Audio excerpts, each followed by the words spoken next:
Welcome to పొలిటెంట్ media. భక్తి భాస్కర ప్రేక్షకులకు నమస్కారం. మేషరాశిపై శని భగవానుడి వక్ర దృష్టి పడినప్పుడు ఆ జాతకుల జీవితాలలో ఎలాంటి పరిణామాలు చోటు చేసుకుంటాయి? ఏ ఏ విషయాలలో జాగ్రత్తలు తీసుకోవాలి? ఈ కష్టకాలం నుండి బయటపడడానికి ఎలాంటి పరిహారాలు పాటించాలనే విషయాలను మనకు తెలియచేయడానికి ఈ రోజు మనతో పాటు ఉన్నారు ప్రముఖ ఐకాన్ ఆస్ట్రాలజర్ గట్టుపల్లి సురేష్ బాబు గారు. వారిని అడిగి మరిన్ని విషయాలు ఇప్పుడు తెలుసుకుందాం. నమస్కారం గురువు గారు. జై శ్రీమన్నారాయణ. గురువుగారు, ముందుగా ఈ మేషరాశి వారిపై శని భగవానుడి వక్ర దృష్టి పడినప్పుడు ఎలాంటి పరిణామాలు చోటు చేసుకుంటాయి వివరించండి గురువుగారు. ముఖ్యంగా ద్వాదశ రాశుల వారికి అందరికీ కూడా గ్రహాల యొక్క స్థితిగతులు, గ్రహం ఒక స్థానం నుంచి మరొక స్థానంకి వచ్చినప్పుడు ఉమ్, వాటి ప్రభావితం అనేది ప్రతి రాశి వారి పైన ఉంటుంది. కాకపోతే ఒక్కొక్క రాశికి ఒక్కోలాగా, మరొక రాశికి ఒకలాగా ఉంటుంది. కాబట్టి ఇక్కడ ఈ జూలై 27వ తారీఖున శని భగవానుడు వక్ర దృష్టితో మారబోతున్నారు. ఇక్కడ శని భగవానుడు ఏదైతే మీనరాశిలో సంచరిస్తున్నారో, మీనరాశిలో ఉంటూనే వక్ర దృష్టి అనగా స్థల మార్పిడి చెందట్లేదు. అక్కడి నుంచి అదే నక్షత్రానికి మారుతున్నాడు, పాదం మారుతున్నాడు అంతే. అంటే రాశి మారట్లేదు. చాలా వరకు కూడా రాశి మారుతున్నాడు కామాలేమో అని అనుకుంటున్నారు. శని భగవానుడు ముందుకు వెళ్ళడమే కానీ వెనక్కి రాడు. అంటే రాశిని ముందుకు వెళ్తూనే ఉంటాడు తప్పితే వెనక రాశి మారడు ఇప్పుడు కూడా. కాబట్టి శని భగవానుడు అదే రాశిలో ఉంటూ వెనకంజులకు వస్తున్నాడు. ఇది ప్రభావితం మేషరాశి వారి పైన అదే రాశిలో ఉంటుంది కాబట్టి 12వ స్థానం అయితే. 12వ స్థానం అంటే ఇక్కడ వీళ్ళకి ఏంటంటే నష్టస్థానం. వారు ఏదైనా వ్యాపారం చేయాలన్నా, ఏదైనా వృత్తిలోకి వెళ్ళాలన్నా, ఏదైనా రంగంలోకి అడుగు పెట్టాలన్నా కూడా కొంతమేర ఆలోచించుకోవాల్సి వస్తుంది.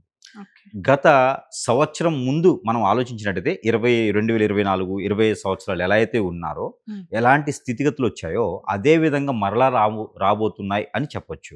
ఈ వక్ర దృష్టి అనేది డిసెంబర్ 11వ తారీఖు 2026 సంవత్సరం వరకు కూడా ఉంటుంది. దీనికి తగ్గట్టుగా ఒక పక్కన మూలుగుతూ ఉందంటే ఇంకొకళ్ళు వచ్చేసి తాటిగా పడేస్తారన్నమాట. మూలిగిన తాటిగా పడింది అన్నట్టు. దెబ్బ మీద దెబ్బ పడుతుంది. అలానే ఈ మేషరాశి వాళ్ళకి ఏమవుతుందంటే కనుక కర్కాటక రాశిలో ఆశ్లేష నక్షత్రం 3వ పాదంలో ఈ ఆగస్టు 12వ తారీఖున ఏర్పడేటువంటి సంపూర్ణ సూర్యగ్రహణం.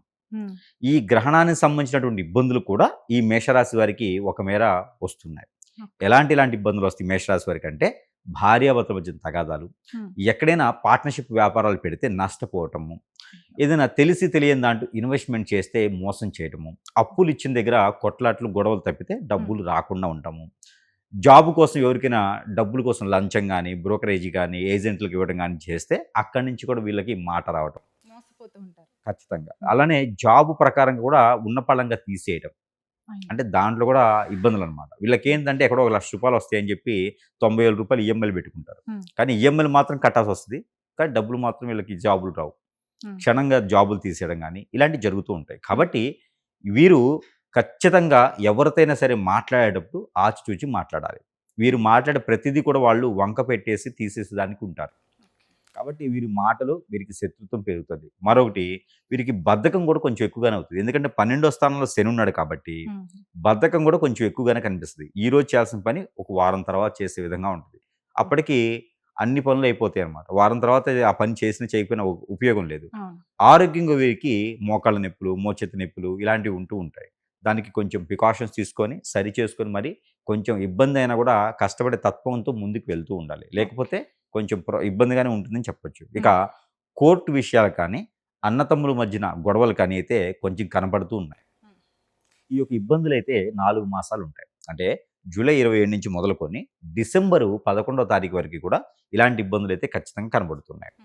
కాబట్టి కొత్తగా ఎవరైనా ఒక్కసారి కూడా పెళ్లి కానివారైనా ఉంటే మేషరాశి వారు పెళ్లి చేసుకోవాలని ఆలోచన ఉంటే కూడా కొంతమేర తగ్గిస్తే బాగుంటుంది. ఎందుకంటే ఈ సంవత్సరంలో అంత అనుకూలంగా అయితే కనపడట్లేదు. ఎందుకంటే ఒక పక్కన గ్రహణం ఉంది, మరో పక్కన గ్రహము చేంజ్ అవుతుంది. ఇక్కడ మారేటువంటి గ్రహాలు అన్నిప్పటికీ కూడా శుక్రుడు బలం, గురు బలం రెండు బాగున్నాయి, కానీ వీళ్ళకి అనుకూలంగా లేవు. వివాహ ప్రయత్నాలు వాయిదా వేసుకోవాలంటారు. ఒక సంవత్సరం పాటు అంటే వచ్చేటువంటి సంవత్సరం ఫిబ్రవరి వరకు కూడా వాయిదా వేస్తే అప్పుడు చేసుకుంటే జీవితకాలం ఉండిపోతారు. ఇప్పుడు చేసుకుంటే ఆ ఫిబ్రవరి లోపే విడిపోయేటువంటి అయితే కనిపెడుతుంది. కాబట్టి చేసుకోకపోవటం మంచిది కదా. కాబట్టి ఇంకా అత్యవసర పరిస్థితుంది, ఇక తప్పట్లేదు, ఇక ఈ సంబంధం పోతే రాదేమో అనుకున్న వాళ్ళైతే కనుక గురువారం రోజున రావి చెట్టు, వేప చెట్టు రెండు కలిసి ఉన్న దగ్గర వాటికి కళ్యాణం చేయాలి.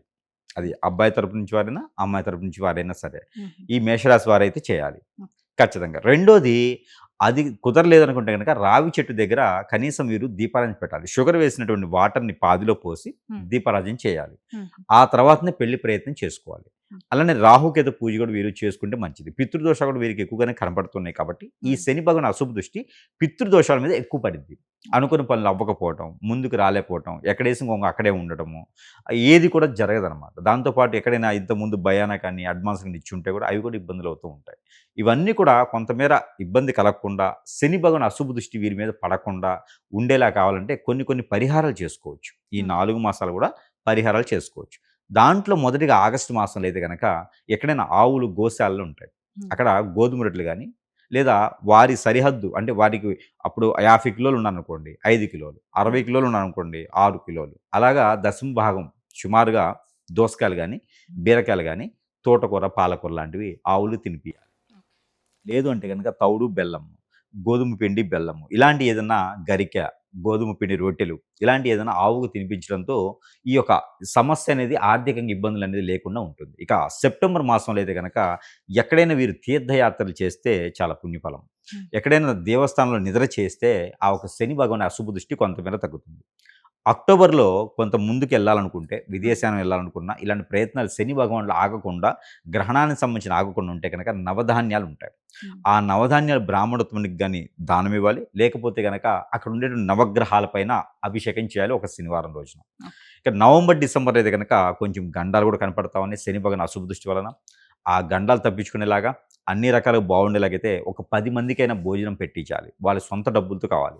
కష్టపడిన సొమ్ముతో ఒక 10 మందికి భోజనాలు పెట్టిస్తే ఆ ఒక ఇబ్బంది లేకుండా ఉంటుంది. గ్రామ దేవతకి పట్టు వస్త్రాలు సమర్పించుకోవాలి. అలానే కుంకుమార్చన చేయించుకున్నా కూడా వీరికి ఇబ్బంది లేకుండా ఉంటుంది. ఆ కుంకుమని ప్రతినిత్యం కూడా ధరించుకోవాలి. ఇలాంటివి చేస్తే ఈ శని భగవాన్ యొక్క వక్ర దృష్టి, అశుభ దృష్టి వీరికి ఇటుపక్క ఏ గ్రహం మారినప్పటికీ కూడా ఆ గ్రహాల యొక్క సౌలభ్యం వీరికి బాగుంటుంది.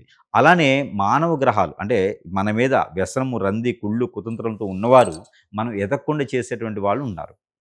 వారితో కొంచెం జాగ్రత్తగా ఉండాలి. పర్సనల్ విషయాలు షేర్ చేయకుండా ఉండాలి.